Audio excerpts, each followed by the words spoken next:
Londromi dhe Edi mbeten vetëm në dhomë, larg vëmendjes së banorëve të tjerë. Atmosfera është paksa e ngushtë dhe ndjenja e afërsisë ndërmjet tyre duket më e dukshme se zakonisht. Londromi duket i ngacmuar, si të mos di si të veprojë, ndërsa Edi qëndron pranë, duke buzëqeshur disi nervozisht. Pas disa sekondash heshtjeje, Londromi vendos të thotë diçka me shaka, duke provuar të zbusë tensionin. "Ati, po e di çfarë? Mendoj se ne dy do të ishim bukur si çift", thot ai, duke i hedhur një shikim lodër Edit. Edi, duke kuptuar që Londromi po e thot me shaka, shpërthen në një të qeshur të lehtë dhe ndjen një ndjenjë çlodhjeje. Ha, ti gjithmonë ke ide të çuditshme, Londrom. Po shiko, nuk është se po ta mohoj.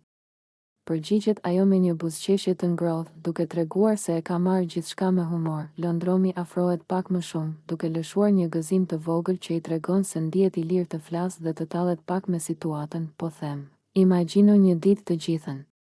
Ne dy duke bërë shaka gjithë kohën, duke qeshur. Do të ishte shumë qejf, a nuk mendon?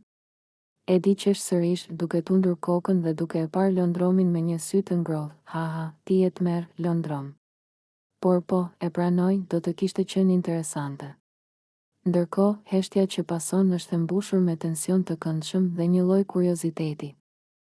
Ata qëndrojnë aty për pak momente, duke shkëmbyer shikime dhe duke ndjerë një lidhje të pazakontë që duket se asnjëra prej tyre nuk dëshiron ta prish. Në këtë moment, dhoma duket e vogël, por energjia mes tyre është e madhe. Shakat e vogla dhe të qeshurat krijojnë një atmosferë të ngrohtë dhe një ndjenjë afrimi që mund të shndërrohet në diçka më shumë në ditët e ardhshme.